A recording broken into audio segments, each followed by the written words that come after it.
Thank you مفتی صاحب. میں ان دلیلوں کے بعد جاوید اختر صاحب سے گزارش کروں گا, آپ بیٹھ کے بولنا چاہیں گے یا باہر؟ جی.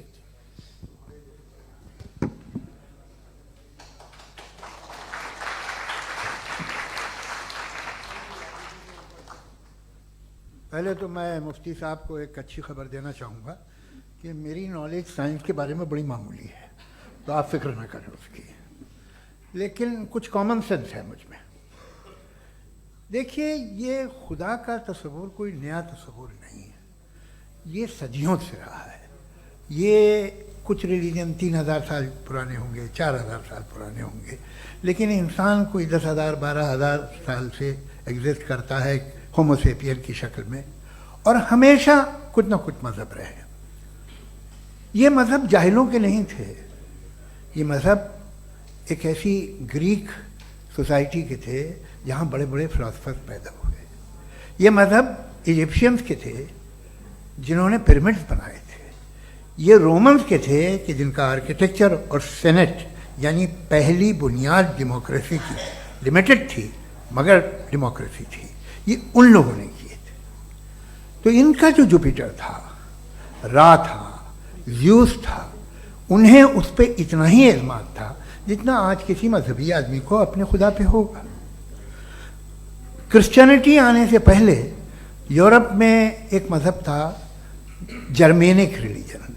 اس کا ایک خدا تھا, اس کی ایک بیوی تھی, اس کے 2 بیٹے تھے, ایک بیٹی تھی. پھر جرمنی میں جب یورپ میں کرسچینٹی آئی تو وہ خدا, اس کی بیوی اور پورے خاندان چلا گیا.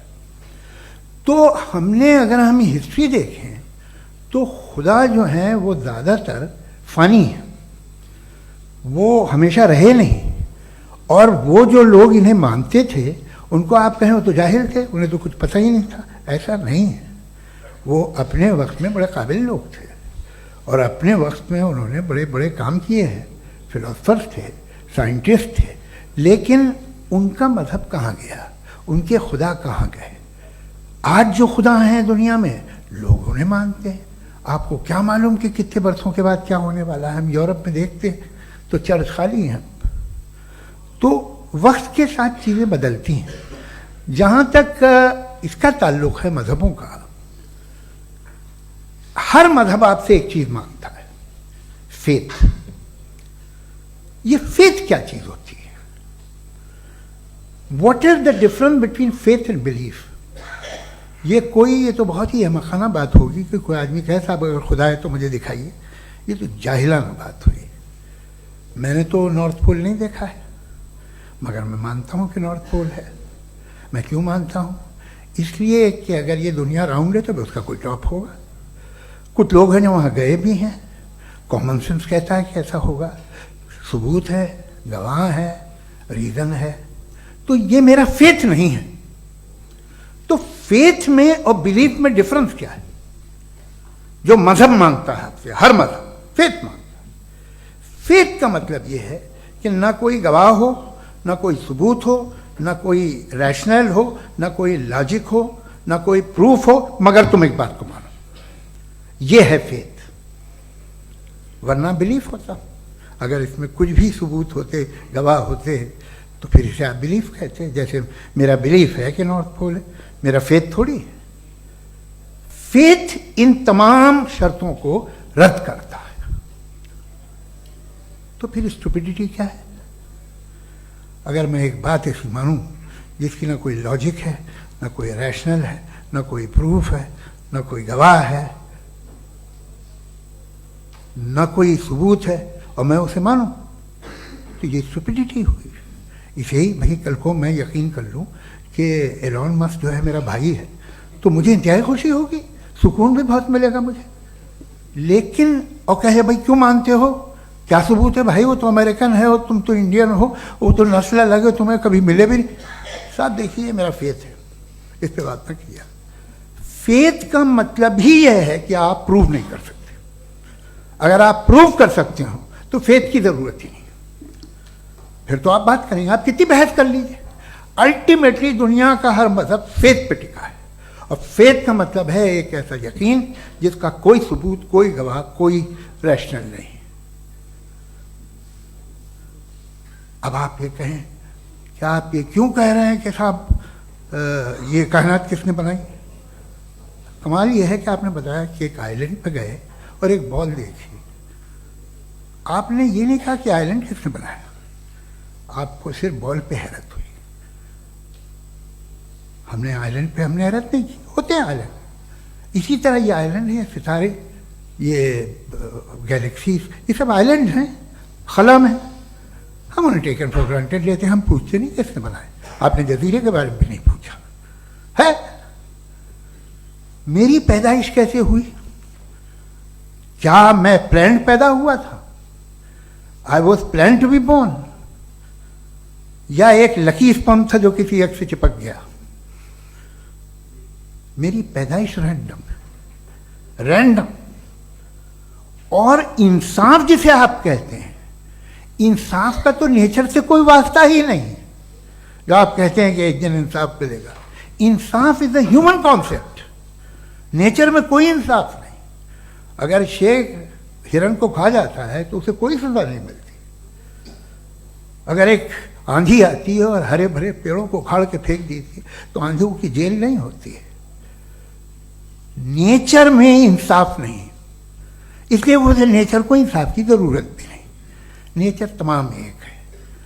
اب ہم کہیں کہ صاحب یہ دیکھیے جو میں نے کھانا کھایا تھا یہ میری آنکھ تو نے یوں کر دیا اسے تو اسے سزا ملنی نہیں. وہ سسٹم ہے، ایسے ہی چل رہا ہے. نیچر بغیر انصاف کے ہے. انصاف از اے ہیومن کانسیپٹ. تو جو آپ سے کہتا ہے کہ میں تمہیں انصاف دوں گا وہ انسانی ذہن کی پیداوار ہے. یہ نیچرل ہے ہی نہیں، یہ آسمانی ہے ہی نہیں. نیچر کا تصور، انصاف کا تصور. بھائی آپ ساتھ ملتے ہیں، اب آپ لیفٹ ہینڈ ڈرائیو کر لیں، یہ کیا ہے؟ تمام سچ، تمام نیکی، تمام شرافت لیفٹ ہینڈ ڈرائیو ہے. ورنہ کیا ہوگا؟ یا تو آپ کیوس کر دیں گے، آپ کا ایکسیڈنٹ ہو جائے گا، یا آپ کسی کو مار دیں گے، یا ٹریفک جیم ہو جائے گا. جھوٹ، بے ایمانی، رشوت خوری، یہ تمام جو ہے driving on the wrong side ہے. اس کے اوپر کچھ نہیں. یہ تو ہم نے بنایا، جیسے ہم نے لیفٹ ہینڈ ڈرائیو بنائی ہے. یہ کانسیپٹ آف انصاف جو ہے یہ ہمارا ہے، اس کا نیچر سے کوئی واسطہ نہیں. شیر کھا جاتا ہے ہرن کو، اسے جیل ہوتی ہے کیا؟ کچھ بھی نہیں ہے ہی نہیں. تو یہ جو دنیا کے ریلیجن پرومس کرتے ہیں آپ سے انصاف، اسی سے معلوم ہوتا ہے کہ یہ مین میڈ ہے. یہ تصور کہیں اور کا ہے ہی نہیں. جو نیچر ہے، کچھ لوگ کہتے ہیں نیچر ہی خدا ہے، تو نیچر میں تو انصاف نہیں کہیں. اور آپ وعدہ کر رہے ہیں کہ تمہیں مرنے کے بعد انصاف ملے گا. مجھے اگر ملے گا تو میں بہت خوش ہوں گا، لیکن میں یقین نہیں کر پاتا ہوں، اس لیے کہ میں فیتھ نہیں پیدا کر سکتا. The very fact that religions demand faith, اس کا مطلب ہے کہ ان کے پاس جسٹیفیکیشن نہیں ہے. اچھا تھا پھر ریلیجن اگر ماڈریشن میں ہے، کوئی سا بھی ریلیجن، وہ آپ میں کچھ خوبیاں بھی پیدا کرتا ہوگا. دیکھیے اس سے یہ فائدہ ہے، وہ فائدہ ہے. الکوہل جو ہے وہ زیادہ تر دواؤں میں یوز ہوتی ہے. اور ایک سروے کیا گیا تھا امریکہ میں کہ لانجیٹیوٹی کن لوگوں کی ہے. تو ایک طرف وہ لوگ تھے جو شراب پیتے ہی نہیں تھے، اور ایک طرف وہ تھے جو ایک بوتل شراب روز پیتے تھے. سب سے زیادہ لمبی عمر کی ہے جو 2 پیک ناپ کے شراب پیتے اور کھانا کھاتے ہیں. مگر ہم شراب کو برا سمجھتے ہیں، میں بھی برا سمجھتا ہوں. کیوں؟ ایسا ہوتا نہیں. کچھ چیزوں میں عادت ہوتی ہے کہ وہ بڑھتی ہے. آج تک میں ایک آدمی دودھ پیتا ہے، آپ 10 سال بعد بھی ملیں گے تو ایک ہی گلاس پیتا ہوگا. ایسا نہیں ہوتا، صبح سے دودھ پیتا رہتا ہے. ملکوہلک میں نے نہیں دیکھے، الکوہلک ہوتے ہیں. یہ ٹینڈنسی ہے مذہب کی کہ وہ بڑھتا ہے، جیسے کینسر بڑھتا ہے، جیسے شراب بڑھتی ہے. کچھ لوگ ہوں گے جو اسے صحیح طرح سے یوز کرتے. مجھے یقین ہے کہ ہمارے مفتی صاحب بھی ان میں سے ایک ہیں. ان سے بہت خوشی ہوئی مجھے ان سے مل کے. لیکن کتنے لوگ ہیں کہ آج آپ دیکھتے ہیں دنیا میں جو تباہیاں ہیں ان میں کتنا ہاتھ ہے ان لوگوں کا جو بلیور. کہتے تھا مذہب یہ نہیں کہتا، نہ کہتا ہوگا،